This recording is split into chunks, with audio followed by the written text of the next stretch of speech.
failed. Hey everyone, how's it going? Sorry, I can't really see chat right now, but I'll read the chat as soon as possible. Hey Manisha. Hey David. Hey James. Oh, Giacomo is here as well. That's great. Okay, awesome. Yeah, I should probably give an introduction. Hi everyone, my name is Andrew and welcome to Game Dev's Chatterbox. This is a small series where I chat with some really amazing and talented game devs out there and to find out more about what it takes to become a better game developer. We'll listen to their stories, their struggles, and their success. And I hope that this session will bring you inspiration, insight, and knowledge, which will help you move forward with your career. Today's session is quite a special one. They have been here previously with us and they talked about their first Kickstarter experience as well as about starting a business. And I'm super thankful that they have agreed to hop on this podcast again and share their valuable time and insight with us. We have on, I think it's on the left side, no, on the right side, sorry. We have Michael, the director, lead artist, and story writer of the game Below the Stone. He has been in the industry for more than 5 years now. He skipped college to learn business, art, and game development. He built a company that began the project Below the Stone with Andrew and Karen. On the other side, we have Andrew, also known as Andrew with gloves, who I believe is the lead programmer. He has been proficient with programming for approximately 8 years now and have decided to properly work on a project with Michael on Below the Stone. And Karam, who is probably in chat, he's the musician and sound designer of the team.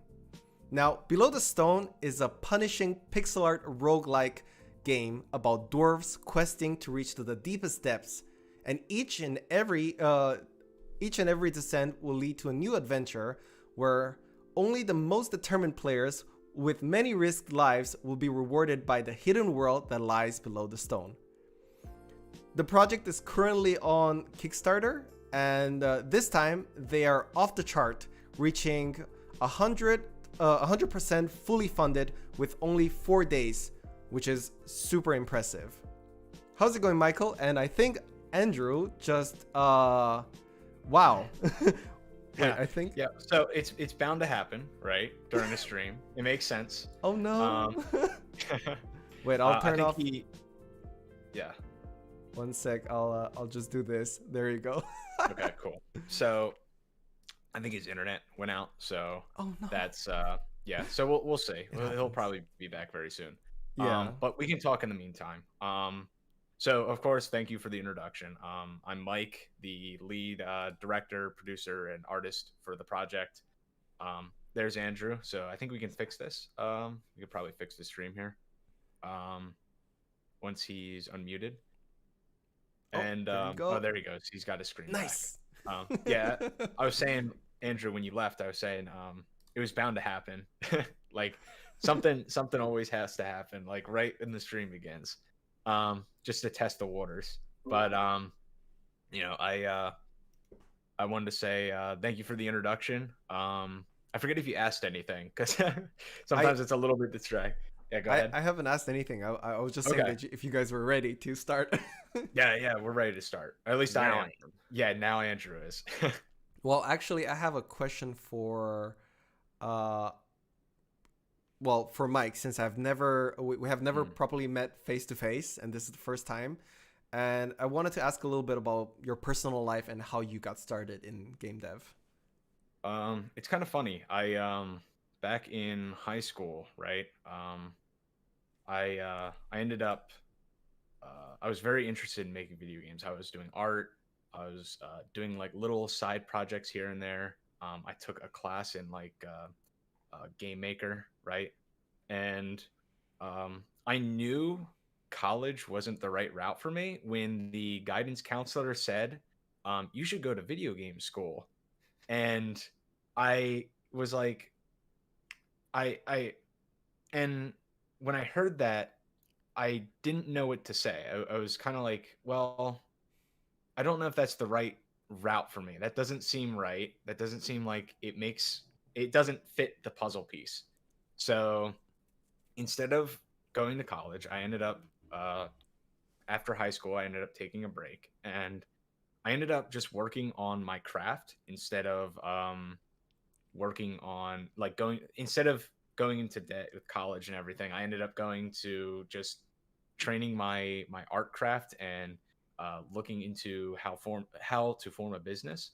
And um, from there, I ended up creating stroll art here. And um, it was funny when me and Andrew first met, or rather when we first started working on the game. I kind of suggested to him, and we were playing video games and stuff together, and that's kind of like how our relationship was. Um, and I knew he was a good programmer, and I went to him and I said I formed a little project, like a little art project. I had like a little visualization of what this game could possibly look like. I had little characters on the screen, and I made like a little wallpaper of all these characters. And I said, um, I know you're interested in Dwarf Fortress.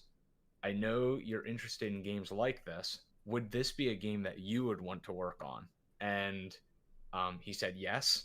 So that was something where that's kind of where the development of Below the Stone began. Again, I like to kind of go into that story that a lot of people are pushed toward college a lot of the time. For a lot of people, that's the right route. It's not always the only route. It's something that I just decided to go a different way, and that's where Below the Stone came from. That is awesome. I mean, especially I can agree with you in so many ways. Like based on, I mean, even with Tadpole Tales, I did Tadpole Tales on my own, right?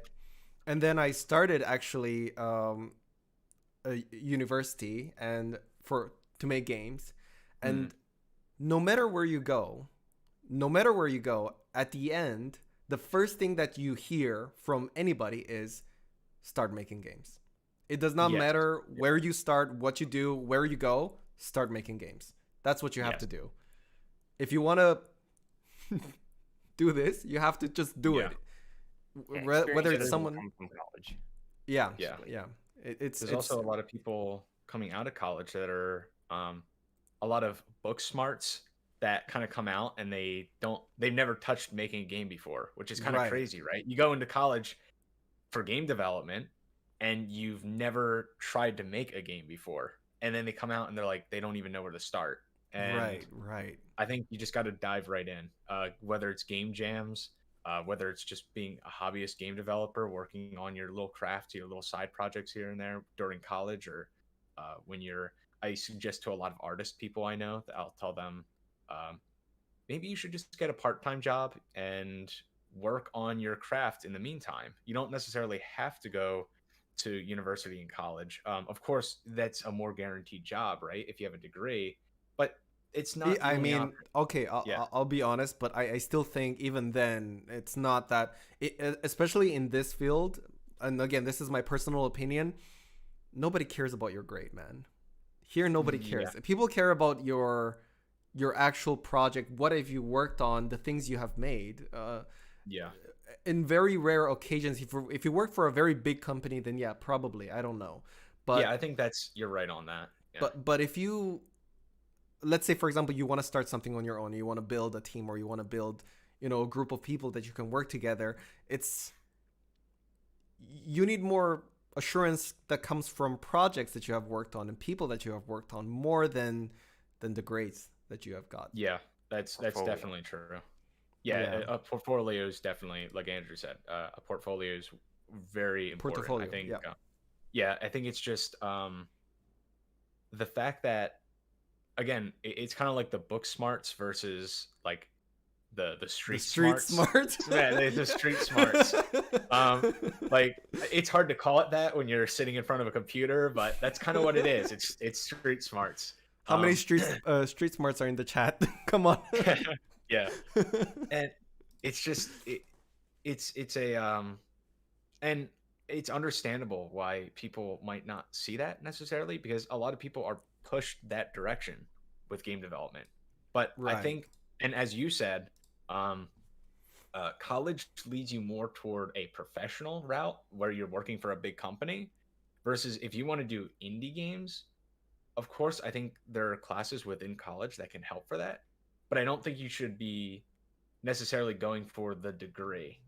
Like it's the classes and it's the things you learn in it. It's not necessarily the degree at the end. The The degree at the end paper is helping in you. that sense doesn't mean much Yeah, if you're starting small, right? It's just yeah, yeah, certification for other businesses that exist, and they yeah, want to make sure that, like, for example, like if you're a lawyer or if you're a doctor, people want to make sure that, oh, you're a good doctor, you've gone through the years of experience, and you're not going to mess up, and I'm not going to end up with more problems or dying or whatever. Right. yeah. That's what the degrees are for. They're just certifications. It doesn't necessarily benefit you unless, other than the fact that you can now tell people, hey, I can do this job, and I'm going to be, at minimum, pretty good at it because I Yeah. have this degree and I was tested for it.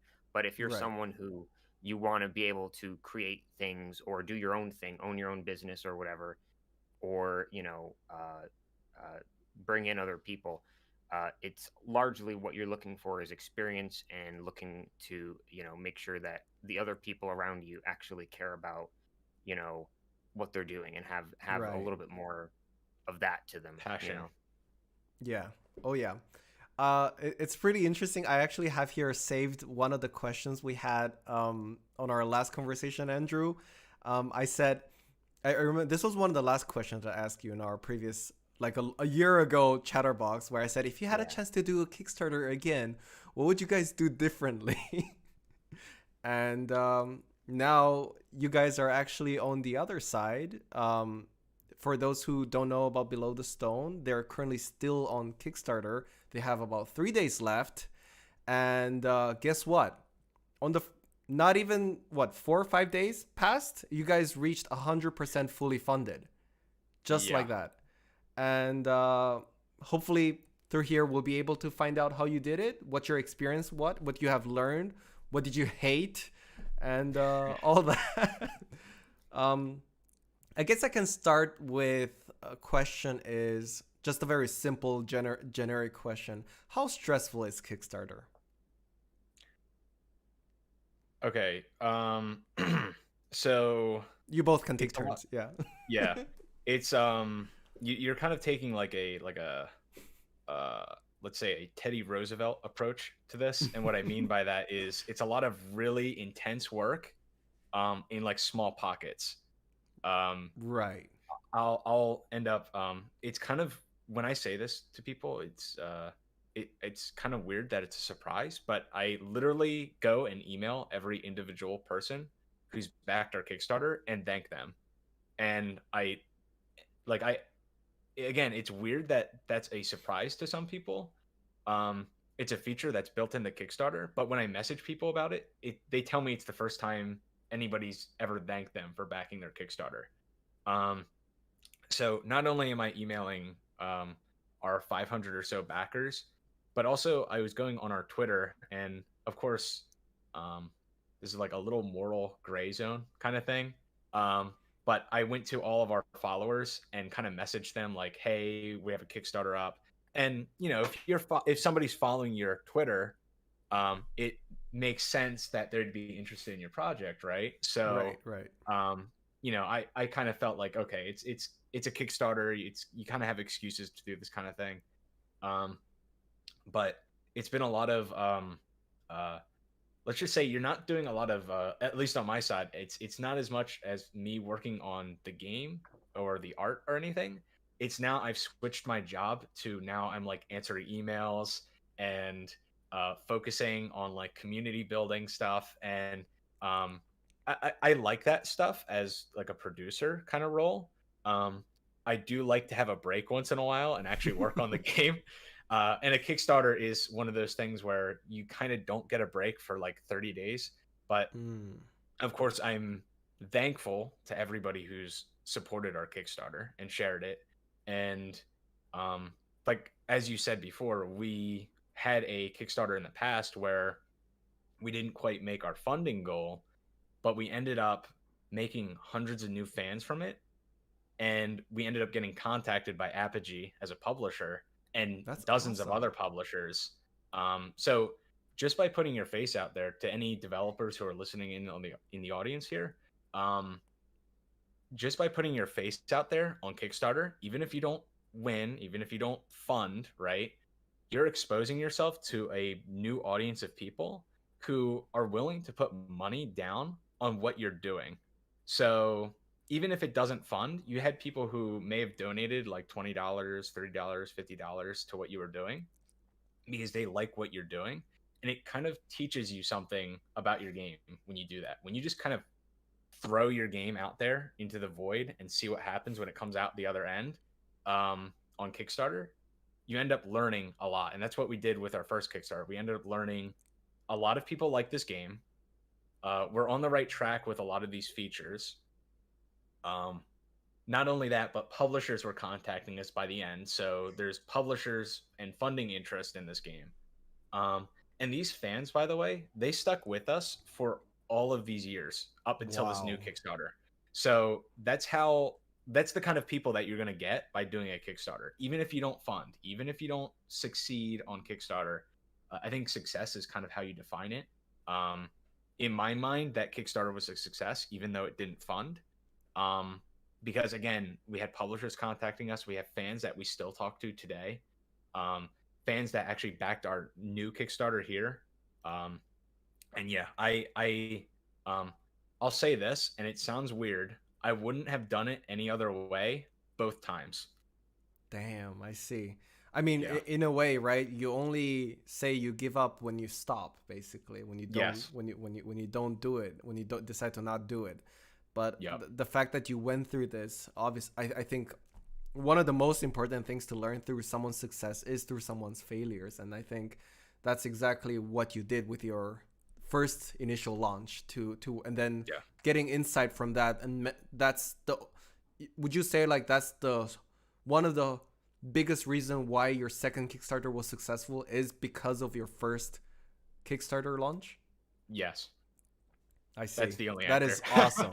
That is so cool. That's awesome. Yeah, it's yeah. yeah, go ahead. No, it's fine. Oh, again, I'd be repeating myself, but it's something we learned a lot from this first Kickstarter. And again, all those fans stuck with us. And I'm thankful for everybody who did that, everybody who's joined our community since then. Again, it's been an incredible journey going from our first Kickstarter where we were barely able to make half our goal at 10,000. Now we're doing a 20,000 goal, and we almost made double that. So Damn. again, it's again, and like I said, I wouldn't have done it any other way both times. Well, I mean, what you said here, literally, I think you kind of answered like 4 questions that I had for you, which is great. Like one of them was, how do you manage to build such a wonderful community? And I think one of the reasons you have you have huge respect for anybody who follows you and anybody who is interested in your project. And the fact that you not only have a lot of respect, but you put actual time and effort into each and individual person that actually cares about your project. I think that really gives an element of authenticity, the genuinity, like that carries with you, and I'm sure you will be able to propel that through your game as well in the future. So that's awesome. Yeah, you don't get that from Todd Howard. You don't get that from AAA games. That's the difference. Yeah. Oh yeah, for sure. Right. So for if we can talk more on the technical side,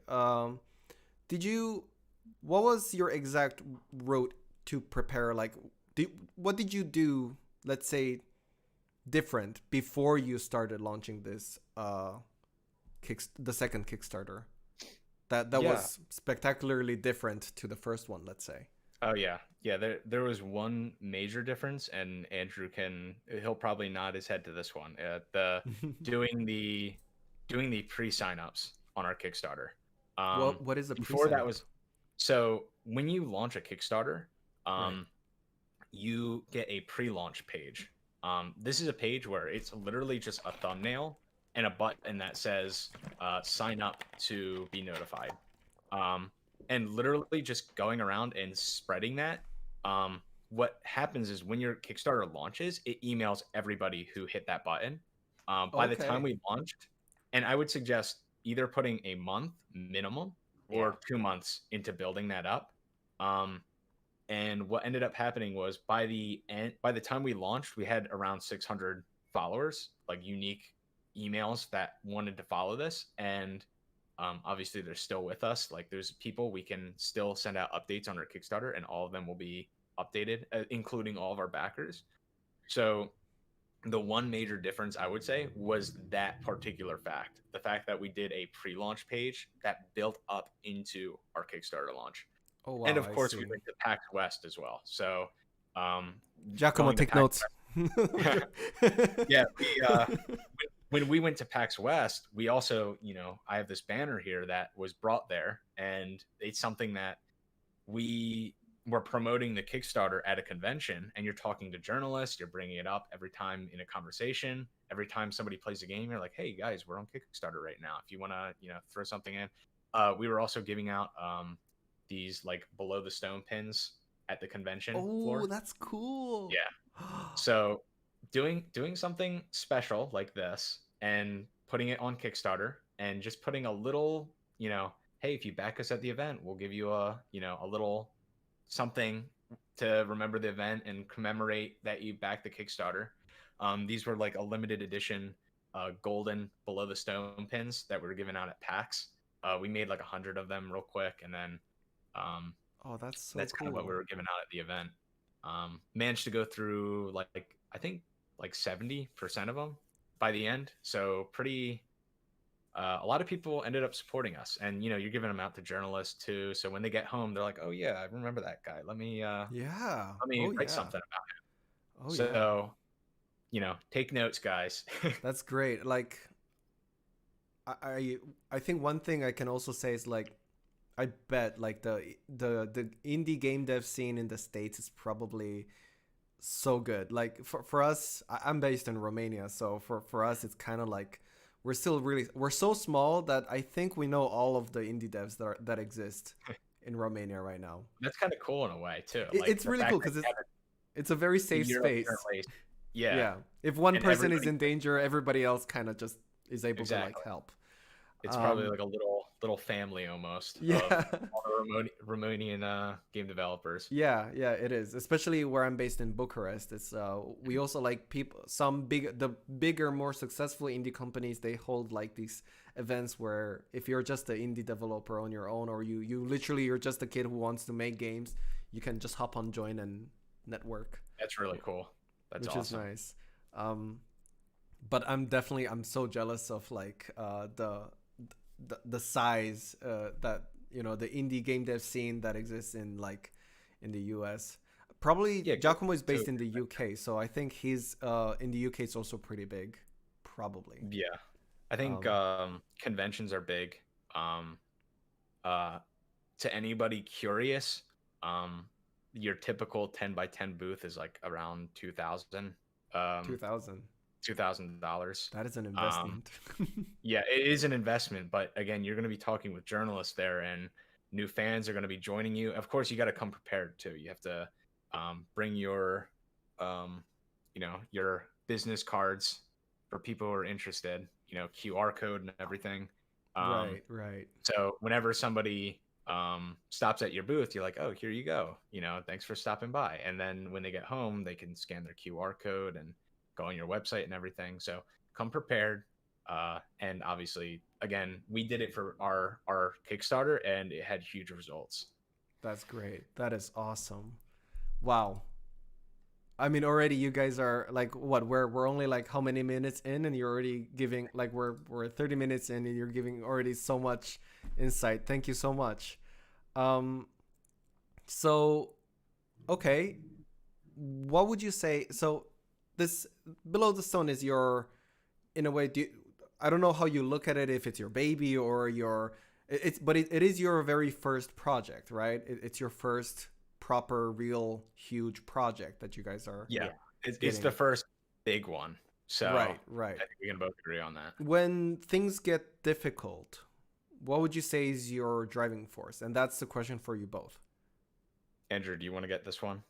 Sure, yeah. I mean, it's probably different from Mike, because when you ask that question, I immediately think back to kind of where the project started, many, many years ago. And I think about, when Mike, said to me for the first time, "Hey, would you like to work on this game idea?" And I think, if I remember correctly, one of the things that sparked it was that he saw me kind of fiddling in Unity Engine, because I discovered that you could actually, like, Unity Engine was free as long as you didn't make X amount of money, which, when you're starting for the first time and you're just trying to learn it, you're not going to be making tons of money immediately, obviously.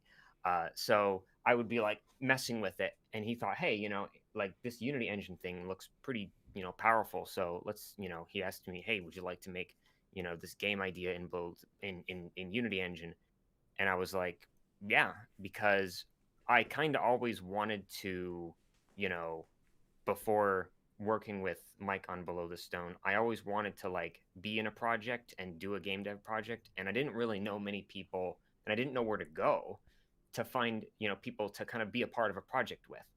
And, prior to that, I had, a couple years of, like, dabbling with programming and, doing things like modding in various games, or, trying to learn programming in other aspects, different languages and things like that. And essentially, through that time, I didn't actually make, like, many games or anything like that. I've had some experience, but uh, not like as much experience as I've had since I started with Below the Stone. And I was kind of afraid to actually, like, make a game. I didn't really have any, like, crazy ideas. Most of my ideas were like utility ideas for, like, programming, like, different, like, additional Tools. features that would say what? Sorry, tools. I thought you would Tools. say tools. Yeah. Yeah, tools, utility, like, I think there's one project that comes to my mind that I worked on for some time, and I might pick it up one day, who knows. But it was in a game called Gary's Mod. In Gary's Mod, it's all about Oh yeah. modding and stuff like that. Oh yeah. And this one mod that I made, all it was in Gary's Mod, which is a game built off of Source Engine, this engine that was originally built in, like, the 90s. Uh, the bullets in that game are what are called hit scan. So when you shoot the bullet, it's instantaneous. All of the calculation happens within a single frame, no matter how high your frame rate is. So what I wanted to do was make it so that in Gary's Mod, when you shoot a bullet, it converts the bullet to, like, an entity that has physics. So it actually has gravity, and it moves, and you can give it a model or something so that it can, you can see it flying through the air. So it has physics, which is something that, back in the 90s, you couldn't really do that effectively. But nowadays, this ancient game engine, it works a little bit better. And other people had made, physical bullet add-ons in Gary's Mod, but they weren't that, versatile, and you couldn't do a whole lot. Like, they weren't really configurable. So, they were kind of like just for playing with. And I wanted to make it so that people could use it on their servers. Like, if someone wanted to make, like, a deathmatch game or some other first, game mode or whatever with physical bullet mechanics, they could just add my add-on, configure it the way they wanted to configure it, and then use it in their game and have, like, bullets, you can have ricochets and going all over the place or whatever. Because there was a couple games I remember playing in Gary's Mod game modes that had that physical bullets, and I was like, I want to make something. So that was, like, more of, like, a utility. That wasn't a full-on game necessarily that I was coding. But anyway, to get That's off where a of lot that, of people get their start too. yeah, Yeah, a lot of people start up from modding, so I've heard as well.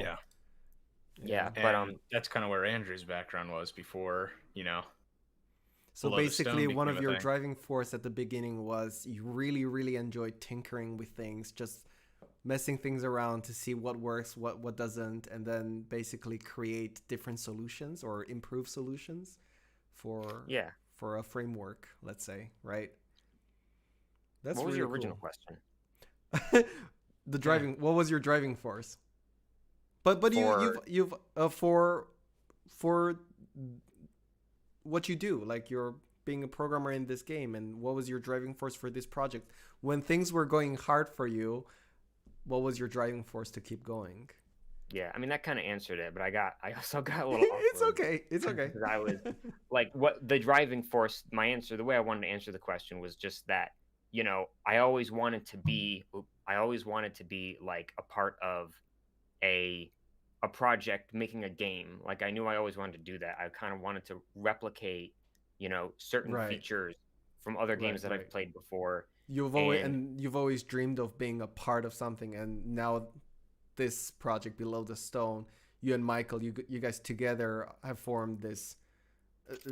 For this time, you are actually being part of it instead of just modding something, right? yeah, it's Yeah. not just a Yeah. personal project. It's I something see. that we want it to be something that it can monetarily sustain us. We want this to be an actual job for us, not just a Right. personal Right. project.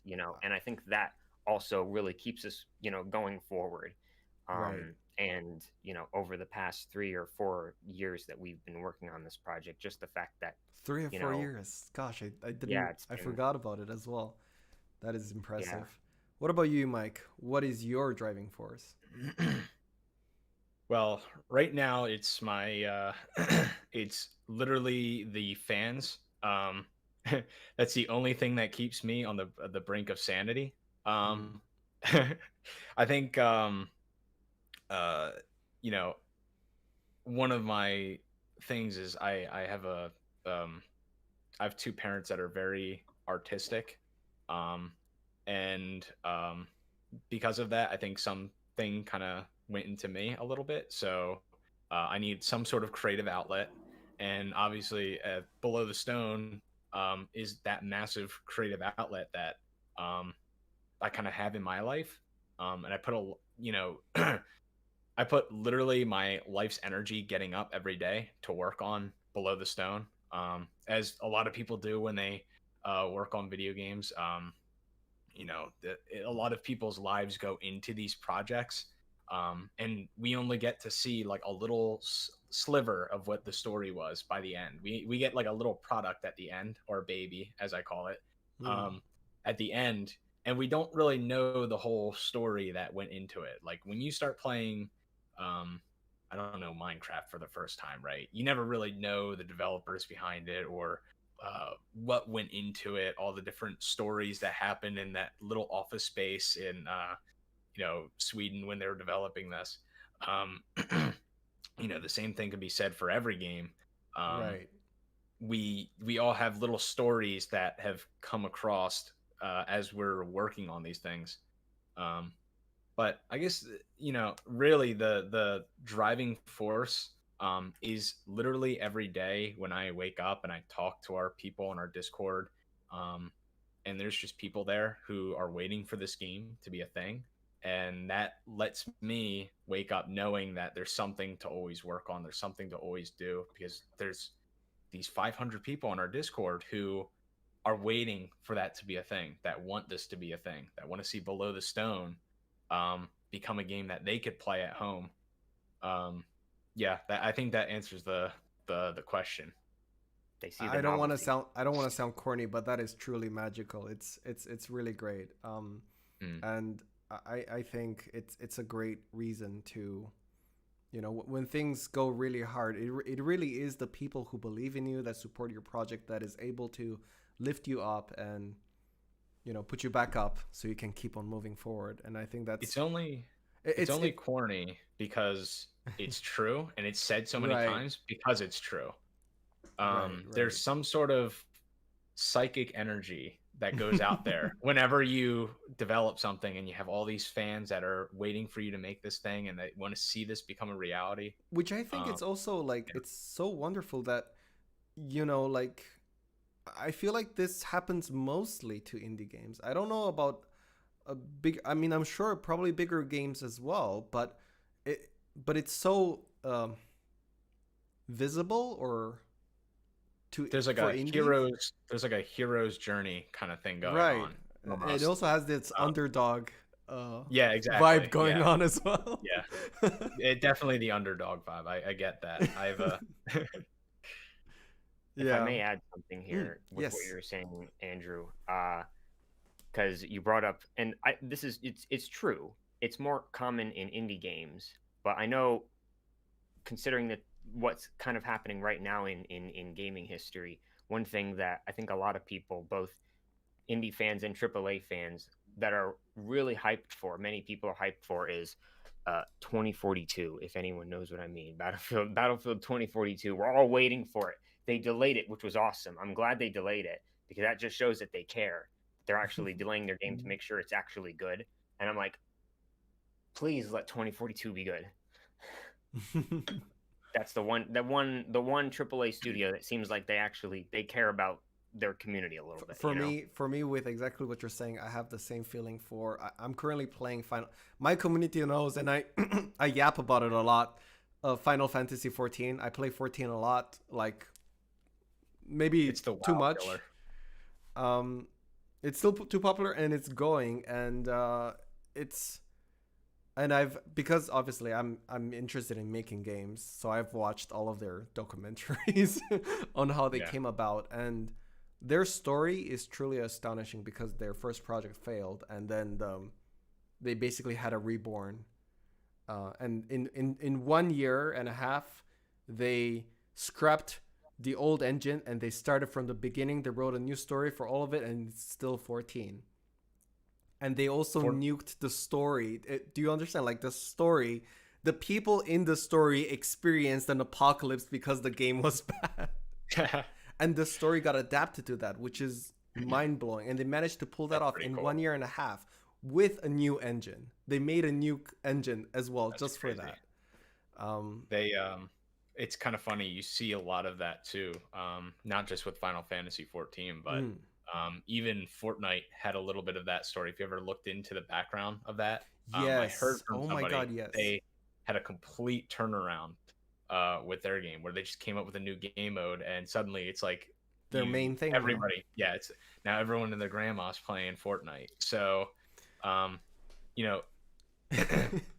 if anything, if you were to learn anything from this live stream with Fortnite, Final Fantasy 14, with Below the Stone here, failure doesn't mean the end.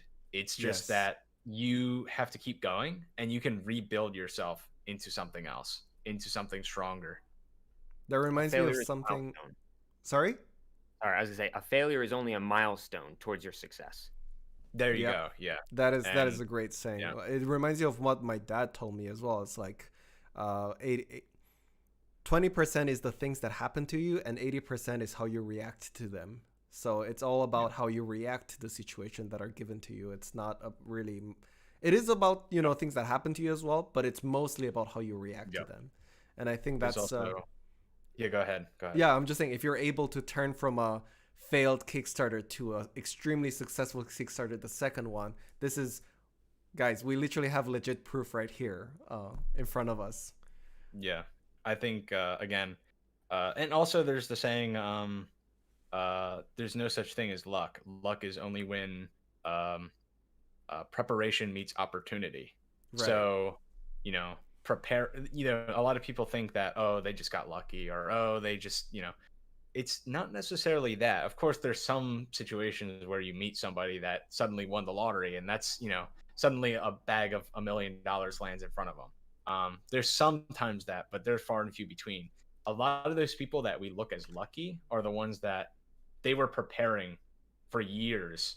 Just like Final Fantasy 14, you could just say, oh, they were lucky that they built up. But there's no luck. They were preparing for that, and they really built themselves back up. Yeah.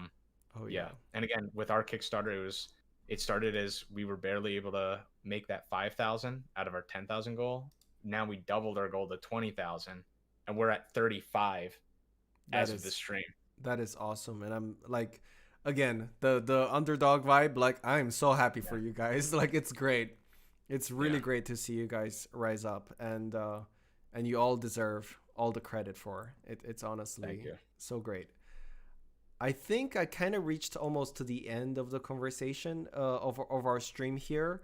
I have one last question for you guys, and this is more for the communities, for the people who are just getting started. If you had to start from zero again, what would you do step by step on becoming a great game developer, artist, or in your case, a great game studio? let's both see if we can come up with an answer for this one, because we might come up with two different things. We talked about it over the last 40 minutes or so. Yeah. Um, Basically a sum up. That's but what yeah, it is. Yeah. and I think really it's putting yourself out there and not being afraid of failing. Um, just by putting your face out there, I've said it before. We ended up with that first Kickstarter that didn't make its funding, or as some people call it, failing. I don't look at it as a failure, so I have a hard time looking at like saying that word for that Kickstarter. But we ended up making uh, literally hundreds of new fans. We ended up getting a publisher, and we ended up like uh, obviously with this Kickstarter 2 years later after preparing for it. Um, and again, I do not be afraid of failing and being able to pick yourself back up. Failures only win, as you said yourself, failures only when you give up and stop trying. So if I were to give anybody a summary of um, what you should do when you're starting out, it's simply putting your face out there and letting people decide what you should do and you know what they take of your game. um So learn See what kind of from interaction. every action you Yeah, do, basically. yeah, exactly. Put Yeah. yourself out there, don't be afraid. And there's a lot of people who are like shut in developers, almost like they don't show anything. They keep everything a secret, or they feel like their secret's going to be stolen. Don't do that. Put yourself out there, like we did with Kickstarter. We ended up putting ourselves out there. We didn't make the funding, but we ended up getting a huge audience of people and a publisher from it. So again, just putting your face out there is how I would start again. Oh yeah. Oh yeah. I think that's great. And I think that almost ends the that also ends the stream the best way. Now, I would like to, before we go to the Q&A phase, which we'll have for, like, if you guys still have time for an extra Q&A for 10 to 15 minutes. Before that, I would like to put on your trailer for your game, if that would be all right. Let's Yeah? do it. All right.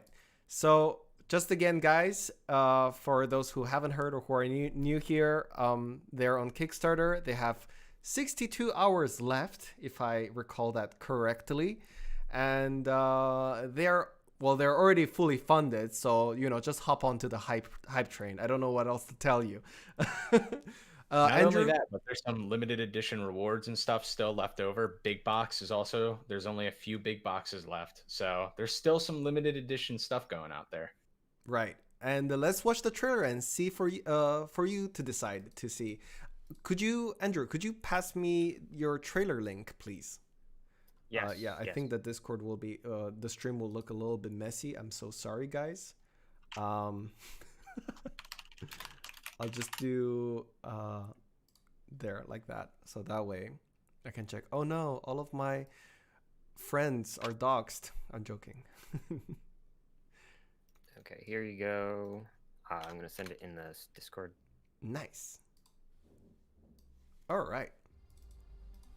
Let me just put this to the max so we can blast everyone's ears. I'm joking. All right.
I'm muted. Okay, there you go. So that was the trailer.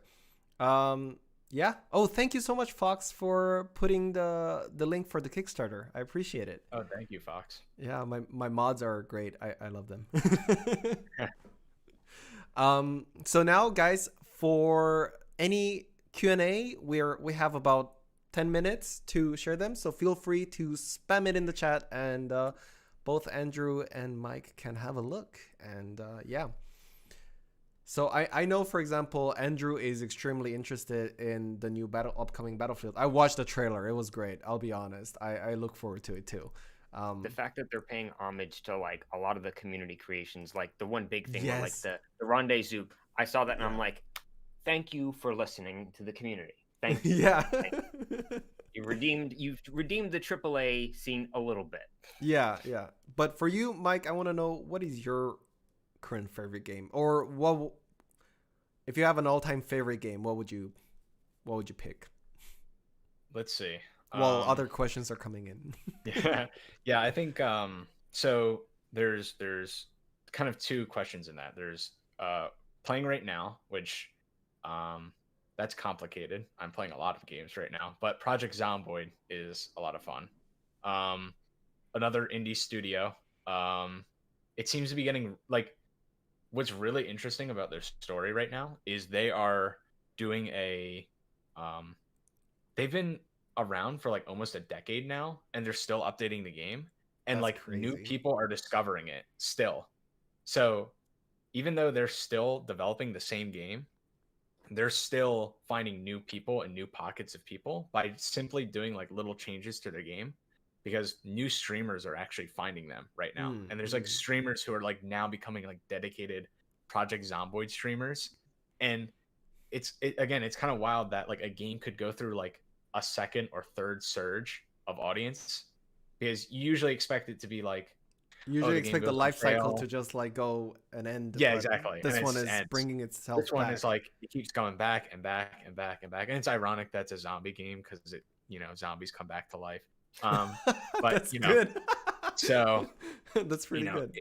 It's kind of crazy that they continue to come back like that. It's really impressive. I've been playing that game a lot. Nice. There's a new build coming out, so there's a lot of audience excitement for that. Cool. Send me a link afterwards. I'd like to check it out. Well, maybe I'll be no, I can't say I'll be a zombie, but maybe hopefully give not. up my game dev career and just like right now, thanks to Mike, I'm a zombie. I don't even know the game name yet. Oh, thank you, Alex, so much for sharing the link of the trailer. And also, Ken, aka Golden Evolution, asked how much time was needed to prepare for the Kickstarter, apart from developing the game itself. So rough. Oh, do you want to answer that, Andrew? Or Well, I'll give the brief answer, which is we probably started thinking about it in like January or February, and then we started kind of working on it. I think like in March or April or May, somewhere around there, we started to like switch gears into, okay, let's make sure that we have plenty of time to do everything, especially considering the pre-launch page needs to be open for at least 1 or 2 months, so that follower count can accumulate. How many months can you do it pre-launch? I think as long as you want, actually. Oh wow! I So think you can even just start earlier, even sooner. You can literally start earlier, but I think like anything, when you if you go too long with it, if you start teasing it too long, it might you might lose a couple people. Not Right, that they lose interest as time goes on. Like if you develop, but they forget about it because it's like it's been too long. Yeah, as exactly. Well, which makes sense. Yeah. So I think 2 months is that exact like Goldilocks zone. One of the sweet spots. Right. Yeah, I think right. 1 month is your minimum. 2 months is like that Goldilocks, and I think at like 3 you're starting to stretch it. So Right. I think that's like the kind of like, if you were to give yourself an estimate on Kickstarter, to whoever asked that, I would say that's kind of the numbers you should be thinking about.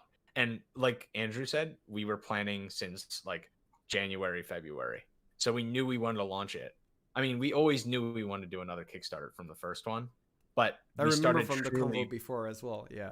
Yeah, we were truly planning it from January, February this year. And then so give yourself a lot of time to like digest, to think about how your strategy is going to be. Yeah, Um, yeah. I Another thing, another weird one. As I guess more questions are coming in, um, uh, demos tend to be a waste of time on a Kickstarter. No, So really? yeah, really. So one of the things we learned was from another project we talked to and from our PR agency is that a demo becomes a almost like a distraction piece or a um, or very few people click on it. So there was a Kickstarter that had 1,400 backers. Do you want to guess how many? So that those were backers, people who put money on the game. Do you want to guess how many people? Now, there's all sorts of other people who see the Kickstarter, not just backers, right? Do you want to guess how many of those 1,400 plus all the people who saw it actually clicked on the demo link? How Like, take a many? wild guess. Just take a guess. If Like, you said not a lot, 20%. way less. It was 50 No. people. 50 people clicked on it. 50 people. So 50 people clicked. No, that's people who clicked on the link. That's Yeah. not. We can't tell if those were backers or just people who like walked by and were like, "Oh, I'll try this out." Right, right. So Oh my again, god. it's yeah. That's so. Um, I thought that would be important to say right now. So if anybody has like thoughts, like I'll put a demo out there and I'll gather a ton of Kickstarter support from that. Like it'll spread itself. I'm sure demos can Sadly, demos yeah, you have to look at demos like posting as well. It all depends on how viral it gets as a demo, because you yeah, can also say some successful demos that, like, Stanley Parable's demo was amazing and caught a lot of attention yeah, before the game came out. But it's probably not about posting the demo on your Kickstarter, but it's more like using a demo to propel your Kickstarter. So it's like the yes, other direction that might make more sense, yeah, right? yeah. I think you're right. We also learned like demos sometimes pull attention away from your Kickstarter too. If you Um, put the Kickstarter logo right in your game, that might help, probably. that well, we done that Oh, actually. nice. And we did that at PAX. So our PAX demo. Now again, a demo can be useful. Like we went to a convention with our demo, so that was our way of kind of promoting the game at the convention site itself. Um, so and then we were like giving out stickers and pins and stuff to people who were backing it. Of course, we Right, produced like business cards and stuff. So every time anybody took a card and went home, somebody's going on the website and checking out the Kickstarter. right, We right. literally had like probably, gosh, I don't know how many people, but I would say like at least 50 some people from just PAX West were backing the Kickstarter, between like journalists. And then you have the people on top of that, like the journalists sending out messages that are Hmm, gathering more attention to your project. And there's like people who are reading those articles and then come to your Kickstarter. So I yeah, see. yeah, I maybe the right way to look at, like, the way I look at YouTube and, like, Twitter or Twitch or anything, to be honest, they're multiplier effects to your actual game in a way. So I don't look at anything as like, oh, it's a must have, but it's just that the more you have, maybe the higher range, like your range is increased, because you're reaching out to more different platforms and to different places with different people. And yeah, but yeah, totally. it's really interesting to hear that. And yeah, that's really cool. um do you already have plans? So Fox asked, do you already have plans for after Below the Stone? ETA. uh, so I think there are ideas. Um, of course, when you're working on a game like Below the Stone that's so big, and you're like in the middle of a Kickstarter, you have very little time to think of those things. Um, but of course, our creative gears are always working. So we do have Right. plans for after Below the Stone. Nothing that I think should be announced yet. I see. I see. That's You great. could just like we could just be like in a phase where after, I mean, who knows how long we're going to be working on Below the Stone for, but like there could be like a phase after, when we're not as busy with Below the Stone, You'll where we make can, above the stone. No. yeah, that's actually a joke that a lot of people make on, or like Oh, above, nice. below, left, Yeah. right, whatever. But we might take some time to like dabble and be like, let's not go full on with another project, but let's try to like learn more stuff about, our skills and experiment, tinker in various places, and take our time to like find a project that we can go, okay, yeah, this is something to work on. So we might, Also, prototype and experiment. I think also if Below the Stone ends up really, really doing really, really well, you'll also end up having a very, very strong IP, which it can help you propel you for any other projects that are, let's say, more related to Below the Stone as well. Yeah. And I think that's You also really don't want great. to typecast yourself. That's also another thing you gotta be careful about. Sorry, what? Typecasting. What's that? Typecasting yourself. Like it's, how there's actors that like always play that one role. Like they're always like the Right. nerd, or they're always Right. the macho dude. So Always make 3D first person shooters. Always make. yeah, exactly. If you make a 3D first person shooter, and then your next game is a 3D first person shooter, you're kind of like typecast yourself in that position. Now, there's different types of typecasting. You could have an artistic way of presenting yourself, like pixel art, right? That's not necessarily that bad, but if we did another like mining game, then now we're like the mining game developers, and now every game we have to do is mining. So if we did like a pixel art, I don't know, I'll throw like a random genre out there, like a pixel art western or something, right?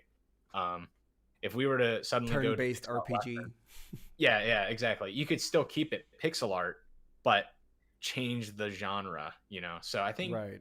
dabbling with different genres is a good idea too. Right. But like you said too, keeping a strong IP, and you can do a Above the Stone, or Well, you can Below make the Stone. anything Below the Stone second, but then change the genre. Instead of being randomly generated something, it can be more. Like It can be, instead of top down, it can be another perspective, or it can be who knows, right? Or And you there's can go always you can go the Don't Starve route. Don't starve together. You can right, always do Below the Stone together. right. Yeah. Right. Let's see. I think I've missed some questions above. Oh, but also Andrew replied. You replied to it on text. Quick question: which current ending? Wait, I think Rara Med is one of the fans, because as he's asking, or he or they are asking more about the content of the game. Quick curiosity: which the Kickstarter ending? Wait, what will happen to the bosses? Will you guys design the rest of them, or will you take input from fans? Also, is there DLC in our far future? Of course, we are going to have input from the fans. So I think as we continue to work on future bosses, on future things, we're constantly listening to what people are saying. We constantly, like our Discord, I have it always on red, every channel. Like I pay attention. For some reason, there's people who don't do that. I mean, we're always looking at what people are thinking about the game, and like suggestions that people have. And I'm not afraid of getting like DMs from people. Like every time like one of our fans is talking to me, I'm talking back with them just in DM. So Yeah. again, you're not going to get that from Todd Howard. So It's a level of transparency that I think it's really valuable for this instance, I think. yeah. Yeah. Which is something definitely to be cherished, I think. Yeah. Yeah. Is there any more questions? I think we can pick one more. Mike or Andrew, do you want to pick one? Oh yeah. Let's see here.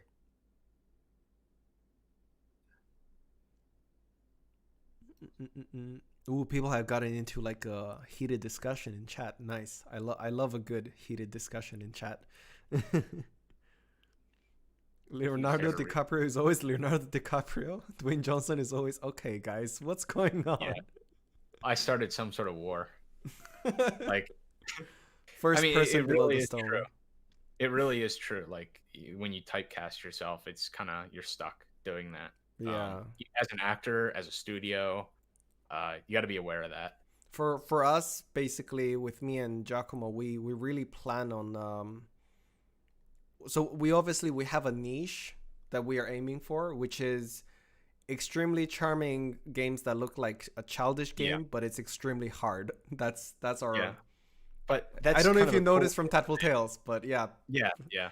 Um, And it's a cool place to be too. I like the hand drawn style of it too. Like I love the style of it.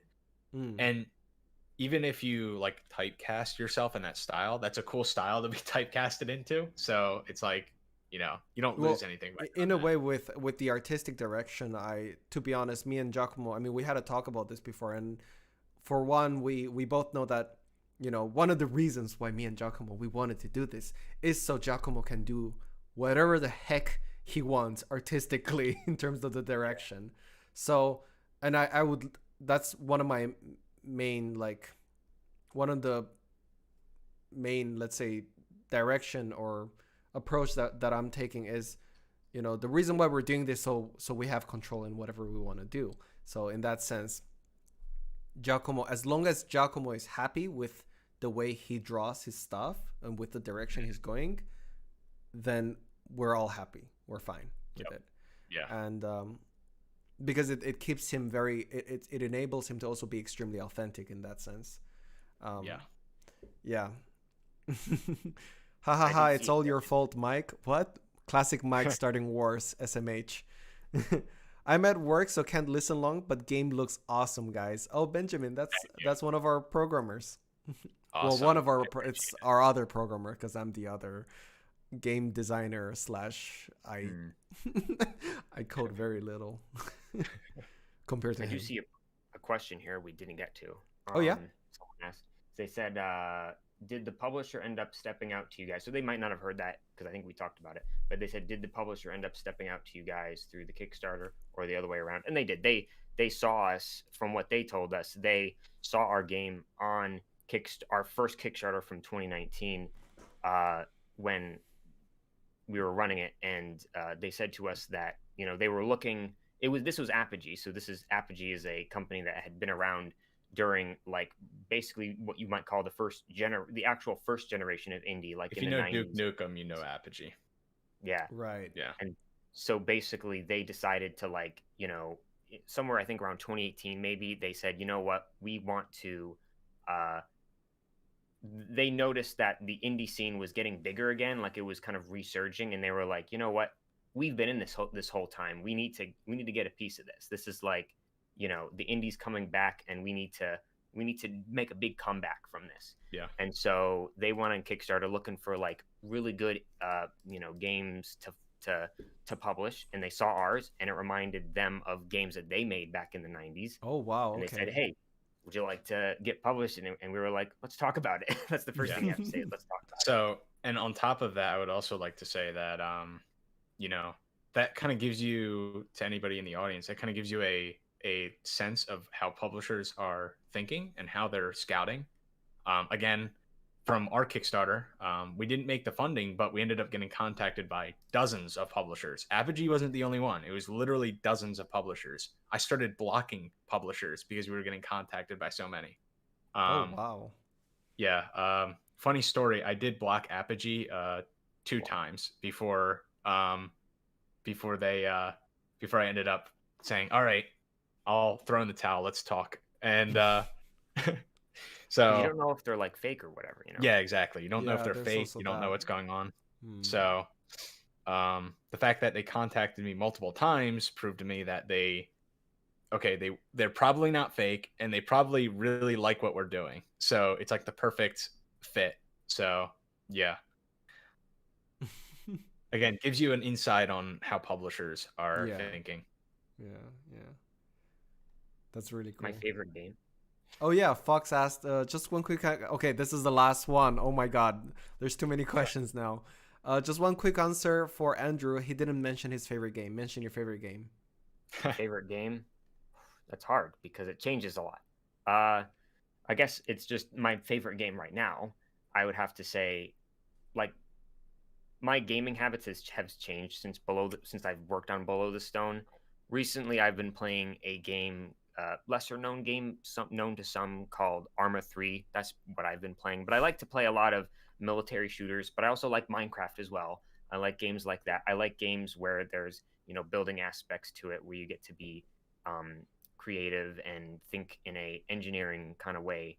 But those are my like two big, Gary's mod, of course, Gary's mod, first person shooters, things like that. So those are my, and I'm looking for, can't wait to play Battlefield 2042. So see what that's like. I look forward to that one as well with some of my friends. My mod, for example, Seb. I don't know if he's here, but like one of my mods. Yeah, I play games with him a lot. Yeah, but I think that's it. By the way, yeah, just to throw this in real quick, if anybody else has any other questions, do you mind if we Discord link real quick? Yes, of course. Do it. Yeah. Okay.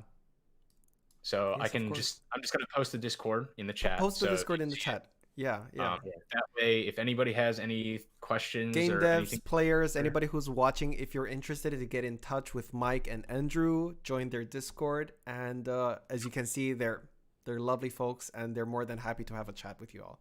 So yeah, we like to talk with people and kind of keep a dialogue with the community, because one thing we notice from being gamers is that, it's kind of sad when there's not a lot of dialogue or at least when the dialogue between the developers and the community isn't super strong. And it's a tough thing, I think, even for those who want to do it and want to have it be like it's very, very clear. Right.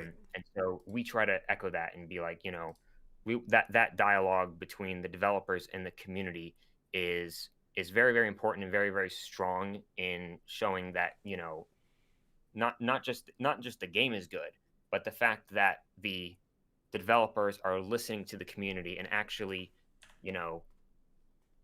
implementing what they're doing is like a really, it's a really important and big thing to like, just right.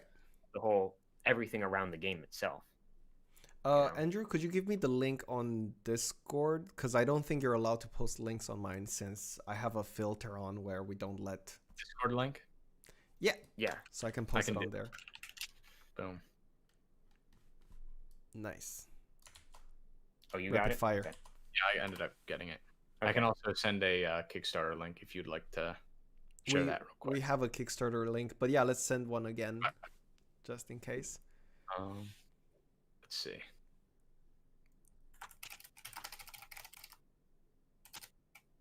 If there's one thing I'd like to say, 'cause Nice, we're Fox. about to wrap it up here. Huh? Oh, Oh, he's talking to Fox. okay. If there's one last thing I wanted to say before we wrap Yeah. up the stream here, that's coming to an end. This was Yeah. like something that before we did the Q&A, I forget what exactly the thing was you were talking about. But it was like summarizing like, the challenges in indie game development, and when you hit those rough spots. The one thing I wanted to say about it was just that, for anyone who's getting into it, don't be afraid of a challenge. I think that's one thing that, especially, if you're someone who wants to learn programming, don't be afraid of a challenge. Don't try to work around a challenge, because you're probably not going to make the game that you actually want to make.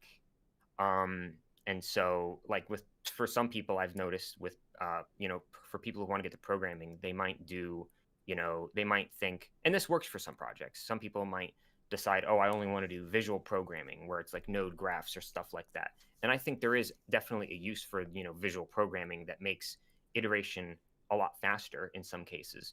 But right now, at least right now in history, text-based programming on computers is the root of all, being able to create systems exactly the way you want to make them. If you want to make a game that's procedurally generated and grid-based and stuff like that, you could do it with nodes and stuff, but it's not going to be as, performant, and you're not going to be able to have as much granular control over your systems than if you were to code in C++, C, C#, or other system-based languages like that give you full control over the CPU. Gosh, I'm even thinking like if you use visual scripting and make below the stone in visual scripting, I bet the graph would look insane. You wouldn't be able to look at it probably. It would be a spaghetti nightmare. Yeah. So I would say for those, like, there is a use for node graphs, especially. I've noticed, like, in the past month, I had this like moment where I realized, wait a minute, You know, if I'm trying to make a button that you click on and it just opens a link, because in Unity there's a simple function where you can open like a URL, you know, Yeah. why make a script for that? Why not just like do like a node graph thing or whatever? Because there's a new built-in, like for Unity, they had like the bolt, they Yeah, integrated Bolt. the, Right. Right. and so you can just make a simple script that you just, you know, say, hey, when you click on this button, open this link, so you don't need to like do this extra crap. Yeah. Yeah. So my to summarize, you know, don't be afraid of a challenge. Don't try to work around it by trying to do easier stuff. Embrace learning, embrace, you know, the information's out there. There's people who are experts that want to share their knowledge and share their information so that you can excel as well. There's a lot of information out there. Just look for it. You'll find it. Yeah. That is awesome. What a great way to end the session. Well, thank you guys so much for joining, and thank you everyone who has who joined us and were part of this amazing conversation. I hope you all learned a lot. I certainly did from my part, and I'm starting to look at my team and my group project. It's getting a lot brighter now that we've had this conversation, and I'm really thankful for that. So thank you so much, both of you, and Andrew and Mike. I'm Yeah. glad that happened. Hopefully we'll be able to keep in touch. And I love doing chatterboxes, so hopefully we can do at some point again. See how it is after, maybe post Below the Stone launch. We could have one again and see how that goes. Yeah, that would be really cool. Yeah, again, I'm glad to share this information. I'm glad to be part of this conversation. I think, you know, a lot more indie devs need to hear this kind of stuff, I think. And, you know, I'm glad that you're putting that out there. Knowledge like this they don't get shared that much usually, right? And so I'm definitely, like, I'm super thankful that I was able to listen to you both and hear your story. All right, well, that's it for this Chatterbox session. I hope that it brought everyone some insight and knowledge. Remember that, you know, knowledge is nothing with execution. So like what Mike said, just do it, go and do it, try it out. And you'll be a lot more thankful than you didn't. And with that being said, I wish everyone a great rest of the day. Go check out their Kickstarter now. And yeah, take care. Have a good one, guys. Bye-bye. All right.